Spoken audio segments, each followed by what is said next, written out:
सांगू इच्छितो की राज्यामध्ये सांगायचं झालं तर म्हणजे 27, 28, 29 म्हणजे शुक्रवार, शनिवार आणि रविवार पाऊस येणार आहे, म्हणून हा अंदाज लक्षात येतात। आणि तो पाऊस सांगायचा झाला तर तुम्ही बघू शकता, म्हणजे परवाच्याला म्हणजे तो पाऊस येणार आहे इकडून यवतमाळ, म्हणजे 27 तारखेला म्हणजे 26 तारखेलाच मध्यरात्री, म्हणजे उद्या मध्यरात्री ते यवतमाळ, नांदेड इकडे पाऊस सुरू झालेलीच आहे। आणि लगेच शुक्रवारच्या नंतर तो पाऊस तिथून पुढे इकडे नांदेड जिल्हा, परभणी जिल्हा, लातूर जिल्हा, हिंगोली जिल्हा,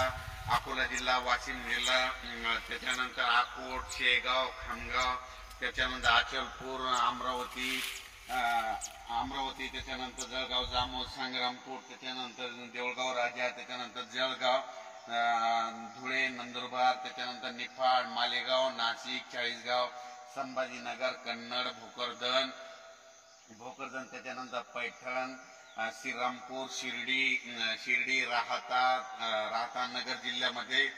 संगमनेर, त्याच्यानंतर तो पाऊस परत इकडं बीड जिल्हा, लातूर जिल्हा, धाराशिव जिल्हा, त्याच्यानंतर पंढरपूर, तुळजापूर, सोलापूर, जत, पुन्हा कर्नाटकमध्ये काही, पुन्हा सांगलीकडे जाईल, सांगलीकडे फक्त 27 तारखेपर्यंतच राहणार सांगलीकडे मध्ये, हे अंदाज लक्षात आहे। त्याच्यानंतर श्रीगोंदा, त्याच्यानंतर तो पाऊस कडाष्टी, त्याच्यानंतर लगेच इंदापूर, पुणे, तसा तो पाऊस असा ह्या पट्ट्यात येणार आहे। पण राज्यातल्या सर्व शेतकऱ्यांना सांगितलं की म्हणजे राज्यामध्ये इकडे परतवाडा आणि त्याच्यानंतर चिखलदरा त्या भागामध्ये मात्र